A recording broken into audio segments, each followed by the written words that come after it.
move on to the Eagles then. The Eagles had some press conferences yesterday. Well, let's hear from one of their coordinators, their offensive coordinator, Shane Steichen, because he had talked about what he really liked about Jalen Hurts and what made Jalen Hurts' performance so good. But the one person I do want to talk about is Jonathan Gannon, who I have praised a lot this week and really had a lot of anticipation to see what he was going to do as the Eagles' defensive coordinator. And that first half against the Falcons, especially the first two drives against the Atlanta Falcons, I was thinking, we're going to look at this defensive line like it was the big strong suit of this defense, right? And they weren't getting home in the first half. They weren't getting after the quarterback in the first half. They weren't stopping the run in the first half. The only thing they were doing was doing that famous bend but don't break type thing. And for whatever reason, it was actually working, the bending but not breaking, in terms of just holding them to field goals in the early stages of this game. And then in the second half, they started getting home. Javon Hargrave, he started beating his man instead of just pushing him back, instead of bull rushing him, starting to get after Matt Ryan. You saw Milton Williams get some pressure as well. You saw some of these guys actually get off their edge as well. Brandon Graham had one really good play in the first half, but in the second half, it seemed like multiple defensive linemen were really standing up their guy, beating them and getting to the quarterback, if not only to pressure Matt Ryan. So what changed?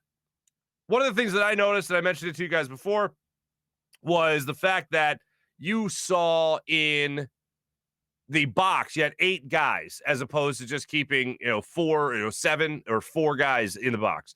You were stacking a little bit more, keeping an extra man down there. And then bottom line is guys were just beating the man in front of them, which anytime you do that, good things are going to happen. It's almost obvious. It's almost too obvious when you think about it in that way. And you'll hear it from Shane Steichen when he talks about the performance from Jalen Hurts. It's almost too obvious when you break it down the way these guys broke it down. But Jonathan Gannon talked about some of the things that he looks at defensively speaking. He talks about alignment, he talks about assignment, and he talks about key. You make sure you're keyed in your performance and all that. Make sure you're sound technically in your performance. He said once they started doing that, it wasn't necessarily a matter of making an adjustment, putting more men in the box. Once they just started doing the fundamental things, it didn't have much to do with what he was doing as a defensive coordinator as much as what it was doing with his players on the field actually getting the job done. I thought that was he had an opportunity to take a lot of credit yesterday and say, oh yeah, well, we saw this and we did that, and talk about the adjustment that he made. And he definitely made an adjustment. But instead, you know what he keyed in on? His players. And he just said, we didn't expect, we saw things that we knew. We saw, how did he put it? There were things that the unscouted looks, basically. They knew they were going to get unscouted looks. So they knew what they were going to see was something they hadn't seen before. So that kind of gave the Falcons an edge in the early goings of this game.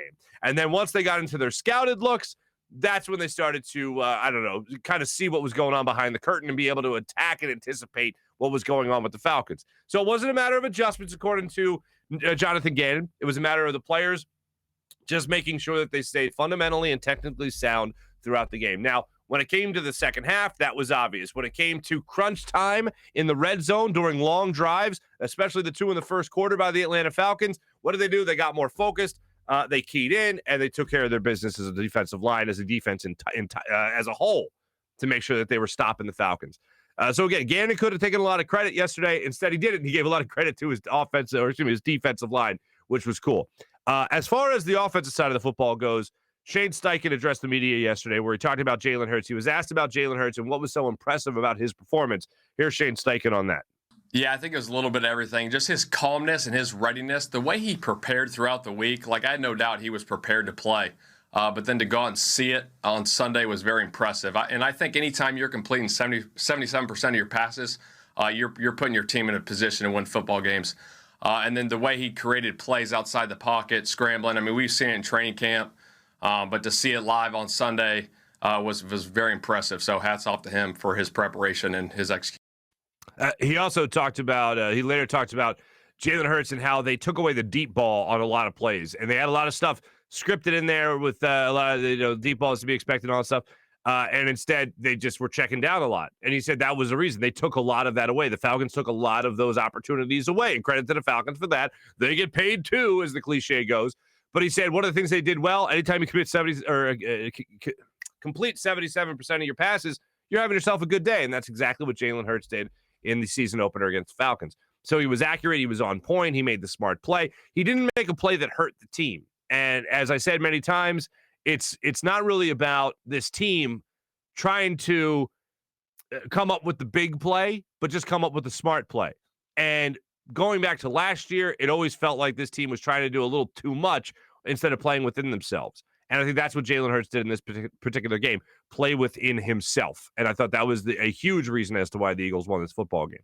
But going into it, I think most people, and we talked about it on this show, when you talk about speedy wide receivers, Devontae Smith, quick and speedy.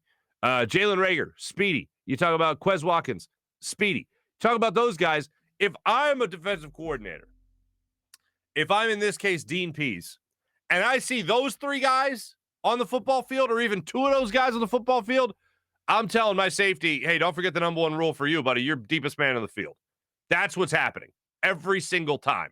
Because any moment one of those guys can break a 60-yard touchdown. Any moment one of those guys could hit for a 75-yard touchdown. Because if they get behind the defense, it's game over. No one's catching up with those guys. So if you're a defensive coordinator, you have to think about it similarly to, and I think we use this guy's name all the time and almost way too much, similar to the heyday of Deshaun Jackson. Make sure you have a guy deep at all times to make sure you take that deep play away, that safety over the top, right, as they always talk about. If you can take that away from the Eagles, they're going to be doing a lot of what they did against the Falcons on Sunday, which is the underneath routes, which is the short passes, which is the checkdowns, which is exactly what they did in this particular game. And they still won. They said, okay, that's what you're going to do with us defensively. This is what we got for you down below. And that's why you saw the 4 consecutive passes to Devontae Smith. That's why you saw Jalen Reagor get involved on a short pass they took in for the score. Air yards is what basically Shane Steichen was asked about yesterday during the press conference. And he was just like, yeah, that's great. But if they're giving us this stuff, we got to take this stuff and then make the play after it. I mean, that's one of the whole reasons you like the West Coast offense was so popular for as long as it was. And now it's become this bastardized version with still deep plays involved and all that stuff. But when you watch an offense like the Eagles had on Sunday, they took what they got and they made the most out of those opportunities. And you know how they did that? Blocks downfield. You know how they did that? Scheming guys open. And that's the way you beat a team like the Falcons that were trying to keep you contained to around the line of scrimmage the entire time. So kudos to Shane Steichen. Kudos to that Nick Sirianni fella for making sure that this game plan had enough checkdowns in it that the Eagles were never going to get tired of doing it, and the Falcons didn't know what was coming next. So that was great to see.